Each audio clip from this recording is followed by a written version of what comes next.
அன்புள்ள ஜெம் தொலைக்காட்சி நேயர்களே வணக்கம். இன்று 29/5/2024 வைகாசி மாதம் 16ஆம் தேதி புதன்கிழமை.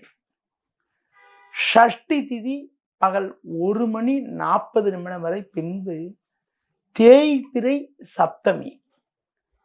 திருவோண நட்சத்திரம் காலை 8:38 வரை, பின்பு அவிட்ட நட்சத்திரம்.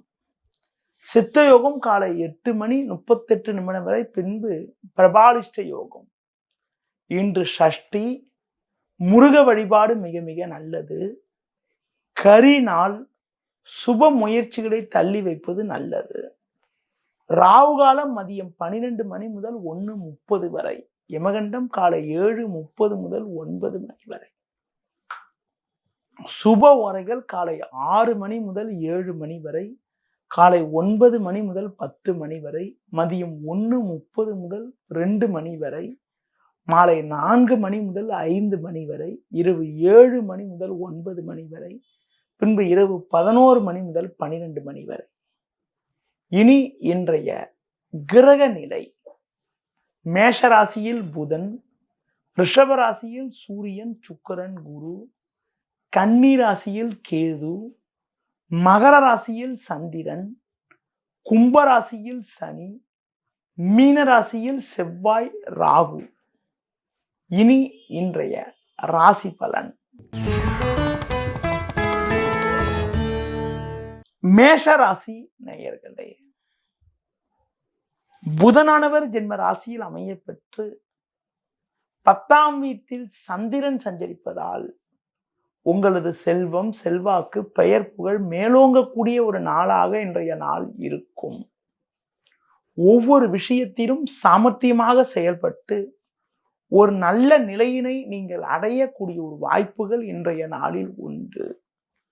குடும்ப ஒற்றுமை மிக மிக திருப்திகரமாக இருக்கும். கணவன் மனைவியிடையே அந்யோன்யம் மிக சிறப்பாக இருந்து மகிழ்ச்சி ஏற்படும். தொழில் வியாபாரத்தில் நல்ல ஒரு வளர்ச்சியினை நீங்கள் அடையக்கூடிய ஒரு வாய்ப்புகள் இருக்கிறது. வேலைக்கு செல்பவர்களுக்கு பணியில் ஒரு சில கௌரவமான நிலை ஏற்படும். ஒரு சிலருக்கு விரும்பிய இடமாற்றங்கள் கிடைத்து அதன் மூலமாக மனமகிழ்ச்சி ஏற்படக்கூடிய ஒரு வாய்ப்புகள் உண்டு.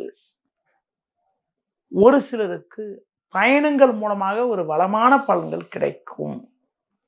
முருக வழிபாடு மேற்கொள்வதன் மூலமாக குடும்பத்தில் அனுகூலங்கள் ஏற்படும். ரிஷப ராசி நேயர்களே, உங்கள் ராசிக்கு பாக்கியஸ்தானமான 9ஆம் வீட்டில் சந்திரன், லாபஸ்தானமான 11ஆம் வீட்டில் செவ்வாய், ராகு சஞ்சரிப்பதால் எதிர்நீச்சல் போட்டாவது அடைய வேண்டிய இலக்கை அடையக்கூடிய ஒரு வாய்ப்புகள் உங்களுக்கு உண்டு. எடுத்த பணியை சிறப்பாக செய்து முடிப்பீர்கள். கொடுத்த வாக்குறுதிகளை எளிதில் காப்பாற்றக்கூடிய ஒரு பலம் உண்டாகும். பயணங்கள் மூலமாக ஒரு சில வளமான பலன்களை பெறக்கூடிய ஒரு வாய்ப்புகள் உங்களுக்கு உண்டு. தொழில் ரீதியாக பார்க்கின்ற பொழுது சின்ன சின்ன நெருக்கடிகள் இருந்தாலும் எதையும் எதிர்கொண்டு நல்ல முன்னேற்றத்தை அடையக்கூடிய ஒரு வாய்ப்புகள் இன்றைய நாளில் உண்டு. வேலைக்கு செல்பவர்களுக்கு அதிகாரிகளுடைய ஒத்துழைப்பானது சிறப்பாக இருக்கும் என்பதால் கடினமான பணிகளை கூட சிறப்பாக செய்து முடிக்கக்கூடிய ஒரு பலம் உண்டாகும். மேலும் வளமான பலன்களை நீங்கள் அடைவதற்கு தட்சிணாமூர்த்தி வழிபாடு மேற்கொள்வது மிகவும் சிறப்பு. மிதுன ராசி நேயர்களே, உங்கள் ராசிக்கு விரயஸ்தானமான 12ஆம் வீட்டில் சூரியன், சுக்கிரன், 8ஆம் வீட்டில் சந்திரன் சஞ்சரிப்பதால் எதிலும் சற்று பொறுமையோடு நிதானத்தோடு இருக்க வேண்டும். அலைச்சல்கள் அதிகரிக்கும். எளிதில் முடிய வேண்டிய காரியங்கள் சற்று தாமதமாகும். எந்த ஒரு விஷயத்திலும் யோசித்து செயல்பட வேண்டும். சுலபமாக முடிய வேண்டிய காரியங்கள் சற்று தாமதமாவதால் மன அமைதி குறைவு உண்டாகும். ஒன்றுமே இல்லாத விஷயத்திற்கு கூட உடன் இருப்பவர்களிடம் தேவையற்ற கருத்து வேறுபாடுகள் ஏற்படக்கூடிய ஒரு நாளாக இன்றைய நாள் இருக்கும். பேச்சில் பொறுமையோடு இருப்பது நல்லது. தொழில் ரீதியாக பார்க்கின்ற பொழுது நிறைய தேவையற்ற நிகழ்வுகள் நடக்கும். அதன் காரணமாக உங்களுக்கு மனக்குழப்பம் அதிகரிக்கும். உத்தியோகத்தில் இருப்பவர்களுக்கு பேச்சில் சற்று பொறுமையோடு இருந்தால் ஒரு சில அனுகூலங்களை அடைய முடியும். உங்களுக்கு ஒதுக்கப்பட்ட பணியில் மட்டும் நீங்கள் சற்று கவனத்தோடு இருப்பது மிக மிக நல்லது. மேலும் வளமான பலன்களை இன்றைய நாளில் நீங்கள் அடைவதற்கு பொறுமையை கடைபிடிப்பது, பெருமாள் வழிபாடு மேற்கொள்வது மிகவும் சிறப்பு. கடக ராசி நேயர்களே, உங்கள் ராசிக்கு சமசப்தமஸ்தானமான 7ஆம் வீட்டில் சந்திரன் சஞ்சரிப்பதும், லாபஸ்தானத்தில் குரு, சுக்கிரன், சூரியன் போன்ற கிரகங்கள் சஞ்சரிப்பதும் அற்புதமான அமைப்பாகும். இதன் காரணமாக ஒரு மிகச் சிறப்பான பலனை நீங்கள் அடையக்கூடிய ஒரு வாய்ப்புகள் இன்றைய நாளில் உண்டு. உங்கள் செயல்களுக்கு நல்ல ஆதரவு கிடைக்கும். கொடுத்த வாக்குறுதிகளை எளிதில் காப்பாற்றுவீர்கள். பயணங்கள் மூலமாக ஒரு சில வளமான பலன்களை பெறக்கூடிய ஒரு வாய்ப்புகள் உங்களுக்கு உண்டு. தொழில் ரீதியாக ஒரு நல்ல வளர்ச்சி உங்களுக்கு கிடைக்கும். கொடுத்த வாக்குறுதிகளை எளிதில் காப்பாற்றுவீர்கள். உடன் இருப்பவர்கள் உங்களுக்கு உறுதுணையாக இருப்பார்கள். இருக்கக்கூடிய இடத்தில் உங்களுடைய செல்வம், செல்வாக்கு, பெயர் புகழ் மேலோங்கக்கூடிய ஒரு வாய்ப்புகள் உண்டு. உத்தியோக ரீதியாக பார்க்கின்ற பொழுது ஒரு நல்ல வளர்ச்சியினை நீங்கள் அடையக்கூடிய ஒரு வாய்ப்புகள் இன்றைய நாளில் உங்களுக்கு உண்டு. புதிய பொருட்களை வாங்கி குடும்பத்தில் மகிழ்ச்சி அடைவீர்கள். உடல் ஆரோக்கியத்தில் சற்று அக்கறை எடுத்துக்கொள்வது, உணவு விஷயத்தில் சற்று கட்டுப்பாடோடு இருப்பது மிகவும் சிறப்பு. மேலும் வளமான பலன்களை நீங்கள் அடைவதற்கு முருகப்பெருமானை தரிசிப்பது மிக மிக நல்லது. சிம்ம ராசி நேயர்களே, ராசிக்கதிபதி சூரியன் சுக்கிரனுடன் இணைந்து 10ஆம் வீட்டில் சஞ்சரிப்பதால் நல்ல வாய்ப்புகள் உங்களுக்கு கிடைக்கும். நண்பர்கள் மூலமாக ஒரு வளமான பலன்களை பெறக்கூடிய ஒரு வாய்ப்புகள் உங்களுக்கு உண்டு. தொழிலில் நல்ல முன்னேற்றம் உண்டாகும். எடுத்த பணியை சிறப்பாக செய்து முடிப்பீர்கள். சந்திரனவர் 6ஆம் வீட்டில் இருப்பதால் பணவரவுகள் தாராளமாக இருந்து உங்கள் தேவைகள் பூர்த்தியாகக்கூடிய ஒரு வாய்ப்பு ஆனது உங்களுக்கு உண்டு. தொழில் ரீதியாக பல்வேறு வளர்ச்சிகளை நீங்கள் அடையக்கூடிய ஒரு முன்னேற்றமான ஒரு நிலையானது இன்றைய நாளில் உண்டு. வேலைக்கு செல்பவர்களுக்கு உங்களுக்கு இருந்த பிரச்சனைகள் எல்லாம் விலகி ஒரு நல்ல முன்னேற்றம் உண்டாகும். உங்கள் மீது இருந்த பழிச்சொற்கள் எல்லாம் குறைந்து மன அமைதி தரக்கூடிய இனிய நிகழ்வுகள் நடக்கும். மேலும் வளமான பலன்களை நீங்கள் பெறுவதற்கு முருக வழிபாடு மேற்கொள்வது மிக மிக சிறப்பு. கன்னி ராசி நேயர்களே, உங்கள் ராசிக்கு பாக்கியஸ்தானமான 9ஆம் வீட்டில் குரு சுக்கிரன் சேர்க்கை பெற்று சஞ்சரிப்பதும், 5இல் சந்திரன் சஞ்சரிப்பதும் வாழ்வில் நல்ல ஒரு மாற்றத்தை தரக்கூடிய அமைப்பாகும். எதிலும் தைரியத்தோடு செயல்படுவீர்கள். உங்கள் செயல்களுக்கு நல்ல ஆதரவு கிடைக்கும். கொடுத்த வாக்குறுதிகளை எளிதில் காப்பாற்றுவீர்கள். நண்பர்கள் மூலமாக ஒரு சில வளமான பலன்களை பெறக்கூடிய ஒரு வாய்ப்பானது உங்களுக்கு உண்டு. பேச்சு திறமையால் பல்வேறு முன்னேற்றத்தை பெறுவீர்கள். தொழில் வியாபாரத்தில் கூட்டாளிகளை அனுசரித்து சென்றால் ஒரு சில அனுகூலங்களை அடையக்கூடிய ஒரு வாய்ப்பானது உங்களுக்கு உண்டு. வேலைக்கு செல்பவர்களுக்கு நல்ல வாய்ப்புகள் கிடைக்கும்.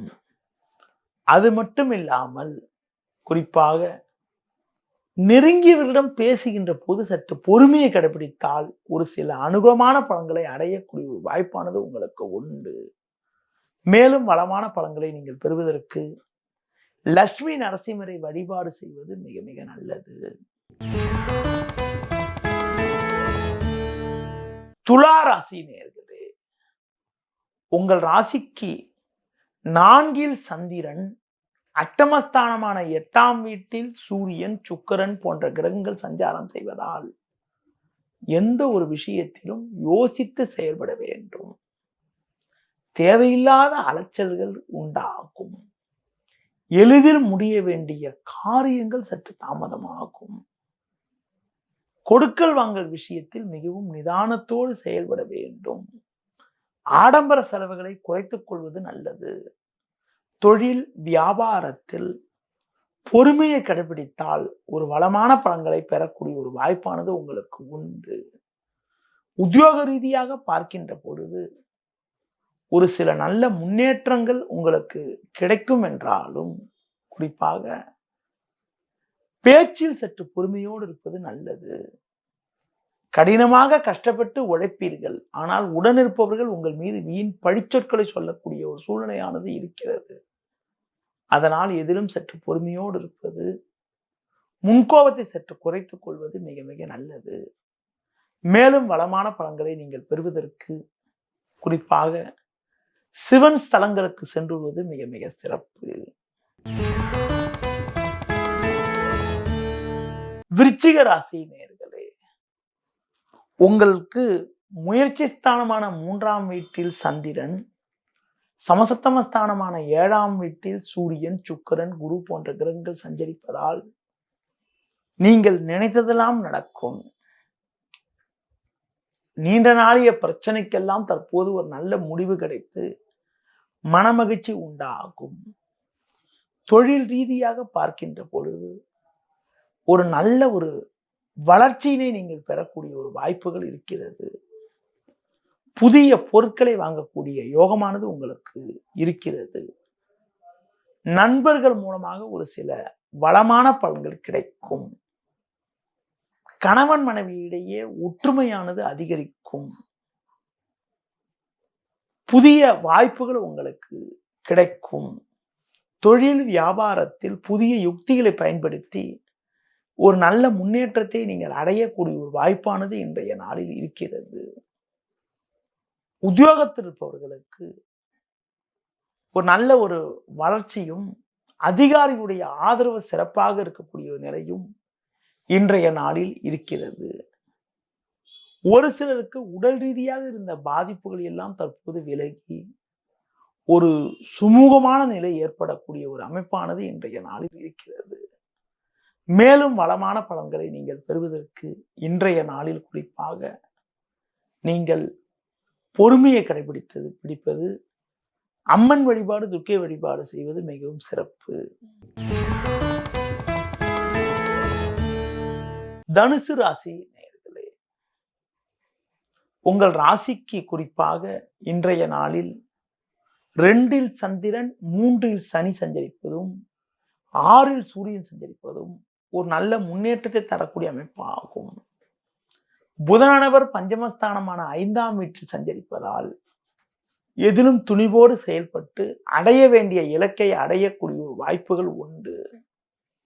எடுத்த பணியை சிறப்பாக செய்து முடிப்பீர்கள். தொழில் ரீதியாக பார்க்கின்ற பொழுது நீங்கள் சற்று பொறுமையோடு செயல்பட்டால் ஒரு சில அனுகூலங்களை அடைய முடியும். வேலையாட்கள் ஒத்துழைப்பு மிக மிக சிறப்பாக இருக்கும். வெளிநபர்களால் வீண் பிரச்சனைகள் ஏற்படக்கூடிய ஒரு நேரம் என்பதால் ஒரு சூழ்நிலைக்கு ஏற்றவாறு சற்று பொறுமையோடு இருப்பது, பிறர் விஷயத்தில் தலையிடாமல் இருப்பது மிக மிக நல்லது. உத்தியோகத்தில் இருப்பவர்களுக்கு உங்கள் பணியில் நீங்கள் சற்று கவனமாக இருந்தால் ஒரு வளமான பலன்களை அடையக்கூடிய வாய்ப்புகள் உண்டு. குறிப்பாக உடன் பிறந்தவர்களிடம் பேசுகின்ற போது நிதானத்தை கடைபிடிப்பது மிகவும் சிறப்பு. மேலும் வளமான பலன்களை நீங்கள் பெறுவதற்கு முருக வழிபாடு மேற்கொள்வது மிகவும் சிறப்பு. மகர ராசி நேயர்களே, ஜென்ம ராசியில் சந்திரன், 3இல் செவ்வாய், ராகு சஞ்சரிப்பது அற்புதமான அமைப்பாகும். தைரியத்தோடு செயல்படுவீர்கள். எடுத்த பணியை சிறப்பாக செய்து முடிக்கக்கூடிய ஒரு பலம் உங்களுக்கு உண்டு. கொடுத்த வாக்குறுதிகளை எளிதில் காப்பாற்றுவீர்கள். நண்பர்கள் மூலமாக ஒரு சில வளமான பலன்கள் ஏற்படும். தொழிலில் ஒரு நல்ல வளர்ச்சியினை நீங்கள் அடையக்கூடிய ஒரு வாய்ப்பானது உங்களுக்கு உண்டு. உத்தியோகத்தில் இருப்பவர்களுக்கு ஒரு சில நல்ல முன்னேற்றங்கள் கிடைக்கக்கூடிய ஒரு நிலையானது இன்றைய நாளில் இருக்கிறது. பயணங்கள் மூலமாக ஒரு சில அனுகூலங்கள் கிடைக்கும். புதிய பொருட்களை வாங்கக்கூடிய யோகமானது உங்களுக்கு உண்டு. மேலும் வளமான பலன்களை நீங்கள் பெறுவதற்கு உடல் ஊனமுற்றவர்களுக்கு உங்களால் முடிந்த உதவிகளை செய்வது மிகவும் சிறப்பு. கும்ப ராசி நேயர்களே, உங்கள் ராசிக்கு 2ஆம் வீட்டில் செவ்வாய் ராகு, 12ஆம் வீட்டில் சந்திரன் சஞ்சரிப்பதால் எதிலும் சற்று பொறுமையோடு இருக்க வேண்டும். தேவையில்லாத அலைச்சல்கள் ஏற்படும். உடனிருப்பவர்களால் வீண் பிரச்சனைகள் உண்டாகலாம். கொடுத்த வாக்குறுதிகளை காப்பாற்றுவதில் தேவையற்ற இடையூறுகள் உண்டாகும். உத்தியோக ரீதியாக பார்க்கின்ற பொழுது சற்று பொறுமையோடு நிதானத்தோடு செயல்பட வேண்டும். வேலை பளு சற்று கூடுதலாக இருக்கும். அதிகாரியிடம் வீண் வாக்குவாதங்கள் ஏற்படலாம். அதனால் அதிகாரியிடம் பேசுகின்ற போது சற்று பொறுமையோடு நிதானத்தோடு இருப்பது மிக மிக நல்லது. அடுத்து குறிப்பாக பேச்சில் சற்று பொறுமையோடு இருப்பது, குடும்ப விஷயங்களை வெளிநபர்களிடம் பேசாமல் இருப்பது மிகவும் நல்லது. மேலும் வளமான பலன்களை பெறுவதற்கு விநாயகர் வழிபாடு மேற்கொள்வது மிகவும் சிறப்பு. மீன ராசி நேயர்களே, உங்கள் ராசிக்கு முயற்சி ஸ்தானமான 3ஆம் வீட்டில் சூரியனும் 2இல் புதனும் சஞ்சரிப்பது நல்ல அமைப்பாகும். சந்திரனானவர் லாபஸ்தானத்தில் சஞ்சரிப்பதால் நல்ல வாய்ப்புகள் கிடைக்கும். பேச்சால் வாக்கால் ஒரு வளமான பலன்களை பெறுவீர்கள். குடும்ப ஒற்றுமை மிக மிக சிறப்பாக இருக்கும். நண்பர்கள் மூலமாக ஒரு சில முன்னேற்றத்தை அடையக்கூடிய ஒரு வாய்ப்புகள் உண்டு. குடும்ப ஒற்றுமை மிக மிக நன்றாக இருக்கும். தொழில் ரீதியாக பார்க்கின்ற பொழுது புதிய யுக்திகளை பயன்படுத்தி நல்ல லாபத்தை ஈட்டக்கூடிய ஒரு வாய்ப்பானது உங்களுக்கு உண்டு. வேலைக்கு செல்பவர்களுக்கு ஒரு கௌரவமான நிலை ஏற்படும். கடந்த காலங்களில் இருந்து வந்த பிரச்சனைகள் எல்லாம் தற்போது குறைந்து ஏற்ற மிகுந்த பலன்களை பெறக்கூடிய ஒரு வாய்ப்பானது உங்களுக்கு இருக்கிறது. புதிய பொருட்களை வாங்கக்கூடிய ஒரு அதிர்ஷ்டமானது ஏற்படும். மனைவி பிள்ளைகள் விரும்பியதை வாங்கி தரக்கூடிய ஒரு யோகமானது உங்களுக்கு உண்டு. மேலும் வளமான பலன்களை நீங்கள் பெறுவதற்கு முருக வழிபாடு மேற்கொள்வது மிக மிக சிறப்பு. நேயர்களே, இதுவரை இன்றைய ராசி பலனை கூறினேன். இனி ஜோதிட தகவல். ஜோதிட தகவலில் பல்வேறு தகவல்களை உங்களிடம் பரிமாறி வரக்கூடிய நான் இன்று உங்களிடம் பொருளாதார நிலை பற்றி ஒரு சில தகவல்களை கூற உள்ளேன். ஒருத்தருக்கு பண வரவுகள் நல்லா இருக்கிறதுக்கு, அடுத்து பார்த்தீங்கன்றால் ஜாதக ரீதியாக பணத்தில் எந்தவித தட்டுப்பாடோடு இல்லாமல் இருக்கிறதுக்கு என்ன மாதிரி கிரக அமைப்பு இருக்கணும், எப்படிப்பட்ட அமைப்பு இருக்கணும் என்பதை பற்றி பார்க்கின்ற பொழுது, தனத்தை குறிக்கக்கூடிய ஸ்தானம் 2ஆம் இடம், லாபத்தை குறிக்கக்கூடிய ஸ்தானம் 11ஆம் இடம். தனக்காரகன் சொல்லக்கூடிய கிரகம் குரு. அடுத்து ஒரு பொருளாதார மேன்மைக்கெல்லாம் சுக்கிரனும் மிக மிக ஒரு முக்கிய கிரகமாக விளங்குகிறார். எந்த ஒரு ஜாதகத்திலும் 2, 11ஆம் இடம் நல்ல சிறப்பா இருந்தா அவங்களுக்கு பண வரவுகள் நல்ல தாதகமா இருக்கிறதுக்கான வாய்ப்புகள் உண்டு. எந்த ஒரு ஜாதகருக்கும் 2, 11ஆம் இடம் சாதகமாக இருந்தால் பண வரவுகள் நல்ல சாதகமாக இருக்கக்கூடிய ஒரு வாய்ப்புகள் உண்டாகும். 2, 11ஆம் வீட்டுல சுபகிரகங்கள் இருப்பது ரொம்ப ரொம்ப நல்லது. சுபகிரகங்கள் பார்க்கின்ற போது குரு, சுக்கிரன், வளர்பிறை சந்திரன், சுபர் சேர்க்கை பெற்ற புதன் ஆகிய கிரகங்கள் 2ல இருக்கிறது, 11ஆம் வீட்டுல இருக்கிறதுலாம் நல்ல ஒரு பிரமாதமான அமைப்பு. அடுத்து பார்த்தீங்கன்னா 2ஆம் அதிபதி நல்ல ஒரு பலமான நிலையில் இருக்கிறது, 11ஆம் அதிபதி நல்ல ஒரு பலமான நிலையில் இருக்கிறது, நல்ல சிறப்பு. 2ஆம் அதிபதி கேந்திர திரிகோணத்தில் இருக்கிறதும் 11ஆம் அதிபதி கேந்திர திரிகோணத்தில் இருக்கிறதும் நல்ல ஒரு பொருளாதார நிலையினை ஏற்படுத்தும். ஒரு ஜாதகத்துல 2ஆம் அதிபதியுடன் குரு, புதன், சுக்கிரன் போன்ற கிரகங்கள் இருந்தாலும், 2ஆம் அதிபதி குரு பார்வையோடு இருந்தாலும் அவங்களுக்கு தங்கு தடையின்றி பண வரவுகள் சிறப்பாக இருக்கக்கூடிய ஒரு அமைப்பானது உண்டு. அதே மாதிரி 2ஆம் அதிபதிக்கு லாபஸ்தானாதிபதியான 11ஆம் அதிபதியோட தொடர்பு இருந்தாலும் அவங்களுக்கு பணப்புழக்கமானது மிக மிக நன்றாக இருக்கும். ஒரு ஜாதகத்துல 2ஆம் அதிபதி கேந்திரம் அல்லது திரிகோண ஸ்தானத்துல இருந்தாலும் லாபஸ்தானாதிபதியுடன் சேர்க்கை பெற்றாலும் பண வரவுகள் மிக மிக நன்றாக இருக்கக்கூடிய யோகமானது உண்டு. அது மட்டும் இல்லாமல் பணத்துக்கு காரகன் குரு பகவான், அந்த பணத்துக்கு காரகனான குரு பகவான் ஆட்சி உச்சம் பெற்றிருந்தாலோ ஒரு சுபகிரக சேர்க்கை பெற்று கேந்திர திரிகோணத்தில் இருந்தாலோ அவங்களுக்கு பண வரவுகள் மிக மிக நன்றாக இருக்கும். குரு பகவான் நல்ல ஸ்தானத்திலிருந்து ஒரு சுபகிரக தொடர்போடு இருந்தால் பண வரவுக்கு எந்த விதத்திலும் குறையில்லாமல் ஒரு வளமான பலன்கள் உண்டாகும். அது போல 2ஆம் அதிபதி சுபகிரக தொடர்போடு இருந்தால் பண வரவுகள் மிக மிக நன்றாக இருக்கும். எந்த ஒரு ஜாதகருக்கு குரு பகவான் நல்ல இடத்துல இருக்குதோ அவங்களுக்கு பணப்புழக்கம் சிறப்பா இருக்கும். ஒரு ஜாதகத்துல குரு பகவான் வக்ரகதியில் இருக்கிறது அவ்வளவு சிறப்புன்னு சொல்ல முடியாது. அதிலும் குறிப்பாக சூரியனுக்கு 9ஆம் வீட்டில் இருக்கும்போது வக்ரம் பெற்று சூரியனுக்கு 5ஆம் வீட்டில் இருக்கும்போது வக்ர நிவர்த்தி அடையும். குறிப்பாக பார்த்தீங்கன்னா சூரியனுக்கு 5, 9 இருந்தால் கூட பெரிய பிரச்சனைகளை ஏற்படுத்துவது இல்லை. ஆனால் சூரியனுக்கு 6, 7, 8 குரு இருக்கிறது அவ்வளவு சிறப்புன்னு சொல்ல முடியாது. அப்படிப்பட்ட நபர்களுக்கு எவ்வளவு பணம் வந்தாலும் ஏதாவது வகையில ஒரு செலவுகள் ஏற்பட்டு கொண்டிருக்கும். அது மட்டும் இல்லாம குரு வக்ரகதியில் இருக்கிறவங்க யாரையாவது நம்பி காசு கொடுத்தா அந்த காசை வாங்குறதுல தேவையில்லாத தடங்கள் உண்டாகும். எந்த ஒரு ஜாதகருக்கு குரு வக்ரகதியில் இருக்குதோ அவங்க பணத்தை கையாளுற விஷயத்துல ரொம்ப ரொம்ப கவனமா இருக்கணும். தெரிஞ்சவங்க சொந்தக்காரங்க யாராவது பணம் கேட்டாங்கன்னு சொல்லிட்டு கொடுத்தாங்கன்னா அது திரும்பி வாங்க முடியாது. அதனால குரு வக்ரகதியில் இருக்கிறவங்க எக்காரணத்தை கொண்டு பணம் கொடுக்கல் வாங்குற விஷயத்துல கவனமா இருக்கணும்.